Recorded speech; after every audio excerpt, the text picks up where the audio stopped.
Bonjour à tous, alors aujourd'hui cette vidéo va parler de comment choisir sa selle d'équitation. Donc on va parler essentiellement de trois selles, donc la selle mixte, la selle de saut et la selle de dressage. Donc on a tout d'abord la selle mixte, c'est la selle la plus utilisée en club tout simplement parce qu'elle peut convenir pour le dressage, le CSO et les balades. Elle peut convenir pour le CSO parce qu'elle aura un siège légèrement incliné, ce qui va nous permettre d'avoir une position un peu plus en avant pour nous aider à nous mettre en équilibre. Mais le siège sera suffisamment creux pour pouvoir avoir une bonne position assise, donc pour faire des balades. Mais elle est dite mixte parce qu'elle peut être très bonne pour faire du dressage, ce qui fait qu'on a une position polyvalente avec cette selle, mais ça reste une selle polyvalente qui n'est pas caractérisée pour la discipline saut ou dressage. La selle de CSO, elle, aura des quartiers beaucoup plus courts et orientés vers l'avant pour tout simplement permettre au cavalier de, quand il raccourcit ses étriers et qu'il aura une position équilibre, ça évite qu'il ait ses genoux qui dépassent. Et la selle de CSO aura aussi un siège semi-creux, voire plat, tout simplement pour laisser une bonne liberté de mouvement et aussi pour pouvoir avoir une position en équilibre libre. La selle de dressage, quant à elle, aura des quartiers beaucoup plus longs et un siège beaucoup plus creux pour que le cavalier puisse s'asseoir et qu'il soit bien stable dans le creux de sa selle, et les quartiers beaucoup plus longs vont permettre au cavalier d'avoir les jambes complètement à la verticale avec des étriers très longs. Donc cela va favoriser sa position en dressage car un cavalier a vraiment une position très verticale, très droite. Le sanglage se fait en bas tout simplement pour améliorer le contact qu'il y a entre le cheval et le cavalier. Cuir ou synthétique? Le cuir est un matériau très utilisé tout simplement parce qu'il allie l'élégance et le confortable. Si vous êtes un cavalier qui monte tous les jours plusieurs chevaux ou même qui monte très intensivement tout simplement, il est préférable de prendre une selle en cuir car elle durera plus longtemps et elle permettra d'avoir vraiment un contact très proche avec le cheval. Le cuir a aussi des avantages par rapport à vos chaps. Il va permettre à vous accrocher la jambe et avoir une jambe plus fixe que le synthétique. Le synthétique est une matière préférable pour les cavaliers qui montent très peu, donc comme les cavaliers qui vont monter le mercredi et le week-end, tout simplement parce qu'il n'y aura pas besoin d'entretien. Donc cette selle pourra vraiment s'utiliser sous tout temps, la pluie, la neige, le soleil, dans l'eau, vraiment par tout temps. Elle n'aura pas besoin d'être graissée, huilée. Franchement, il faudra juste passer un coup de brosse pour la nettoyer. Il existe des produits d'entretien spéciaux pour les selles en synthétique, quand même pour la maintenir à niveau. Par contre, si vous montez intensivement, déjà la selle risque de s'abîmer au niveau du passage des jambes. Et aussi, si vous voulez avoir une position assez stable, la jambe glisse souvent sur des selles en synthétique. Donc voilà, pour s'améliorer, il est mieux de choisir une selle en cuir. Donc maintenant, on va parler des tailles de la selle. Alors déjà, la bardette, c'est vraiment une toute petite selle. Celle-ci va être plutôt préférable pour les enfants de moins de 8 ans. Il y a la taille 15, donc c'est pour vraiment les toutes petites personnes, souvent considérées entre 8 et 10 ans. Il y a la taille 16,5, donc c'est pour les personnes à corpulence normale qui va de jusqu'à 1,55 m. Et il y a la 17,5, donc celle-là c'est pour corpulence normale, donc adolescent ou adulte, mais qui n'est pas plus grande d'1,75 m. Et il y a la taille 18, c'est pour les personnes ayant une corpulence plus importante ou pour les personnes vraiment très grandes. Pas terrible du tout, mais voici deux guides des tailles que j'ai pu trouver sur Sellerie Online et sur Decathlon. J'espère que cela pourra vous aider un peu plus pour vous situer dans votre taille de selle.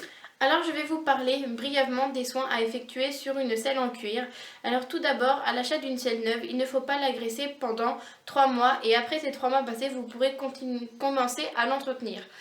Alors, après la pluie, il faut penser à la nettoyer, de bien la nettoyer. Donc déjà de bien la faire sécher et après de bien la nettoyer car la pluie va vraiment agresser le cuir. Et normalement, il est nécessaire de graisser une fois par semaine et de nettoyer sa selle après chaque séance. Alors, il n'est pas bon non plus de graisser trop souvent la selle car après, ça va vraiment être nocif pour le cuir. Donc, Il y en a qui graissent une fois par semaine, moi je serais plutôt d'avis à le faire une fois toutes les 2 semaines, voire une fois par mois. Mais par contre la nettoyer ça peut être fait chaque jour pour vraiment limiter les dégâts sur la selle. Et puis aussi il faut penser à acheter un kit qui correspond avec la marque achetée. Donc j'ai pris une photo d'internet, c'est pour ça que la qualité est vraiment mauvaise, mais c'est tout simplement que je n'ai plus ma selle en ce moment, elle est partie en essai car elle est à vendre. Donc j'ai pris des photos sur internet qui sont assez parlantes pour moi. Donc si vous avez une connaissance ou un proche qui vend une selle, et si vous êtes intéressé pour l'acheter, voici 3 points à bien respecter pour savoir si elle est bien adaptée au dos de votre cheval. Donc déjà, le dos doit être nu et poser la selle bien sur son dos. Le garrot doit être bien dégagé et on doit pouvoir au moins passer 2 doigts. Donc cette photo le montre bien. Il peut passer 2 doigts au niveau du garrot. Bon là c'est pas un vrai cheval mais il peut vraiment passer 2 doigts donc c'est vraiment primordial. Et on va dire la selle doit être libre là. Donc en fait elle ne doit pas avoir une pression constante que ici ou ici. Elle doit vraiment avoir une pression qui est bien homogène, donc qui va vraiment sur tout le long du cheval. Donc le deuxième et troisième point ça va être pour le dos du cheval pour ne pas le blesser. Alors là on voit complètement que la selle ne lui est pas adaptée car elle se soulève considérablement de son dos. Donc en fait c'est mauvais car quand la dame va se rasseoir, ça va faire une pression déjà sur la selle et en plus la selle va refaire une pression sur le dos pour en fait se reposer.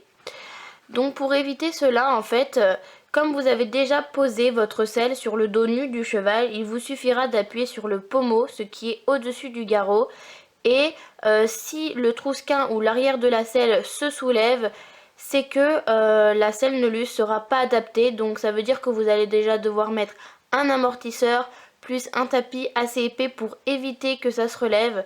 Exemple, vous êtes en saut d'obstacle, vous prenez un gros taxi, et ben les deux, votre poids plus la selle qui va se rasseoir d'un coup sur le cheval va lui faire mal au dos. Ou si vous faites du trot assis pendant 1 heure, si vous faites du dressage par exemple, ça va juste lui faire mal car la selle va rebondir avec vos bonds et ça va faire du cuir qui est quand même assez dur qui va quand même rentrer sur le cheval, et je ne vous parle pas si c'est du synthétique.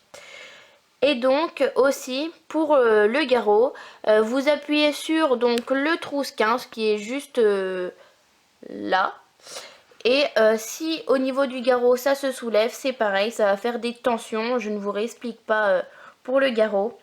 C'est super important de respecter ces points car on ne choisit pas une selle pour son esthétique. Ça c'est vraiment quelque chose de primordial. On choisit une selle parce que elle est bien pour le dos du cheval et qu'elle est bien pour votre position. Donc faites vraiment attention à ça. Et je rappelle, le prix de la selle ne veut pas dire sa qualité. La selle peut être peu chère et d'une bonne qualité, et elle peut être très chère comme d'une mauvaise qualité. Ça ne veut rien dire. Mais par contre, il faut écouter ce que disent les autres sur la marque de la selle. Et regardez si vous voulez la commander, les avis qu'il y a sur internet. Je trouve ça qui fait partie des points premiers. Regardez les avis et savoir ce que les autres en disent. Je ne vous rappelle pas, on ne la choisit pas pour son esthétique ni parce que la copine là, on la choisit parce qu'elle nous fait une position particulièrement bonne et aussi parce qu'elle sera adaptée au dos du cheval. Voilà, j'espère que cette vidéo vous aura plu. À plus tard!